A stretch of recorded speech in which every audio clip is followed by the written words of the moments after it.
World Cup 2026లో Australia team eliminate అయింది. Zimbabwe team super 8కి క్వాలిఫై అయింది. నిన్న జరిగిన ఆస్ట్రేలియా వర్సెస్ శ్రీలంక మ్యాచ్లో శ్రీలంక గెలవడంతో, అలాగే ఈరోజు జరగాల్సిన మ్యాచ్ రద్దయింది, జింబాబ్వే వర్సెస్ ఐర్లాండ్ మ్యాచ్.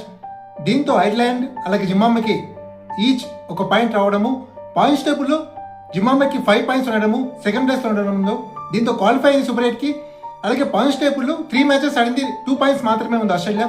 దీంతో ఆస్ట్రేలియా టీం కన్ఫర్మ్ అయింది, ఎలిమినేట్ అయినట్టు. T20 ఫార్మాట్ యొక్క స్పెషాలిటీ ఇదేనేమో.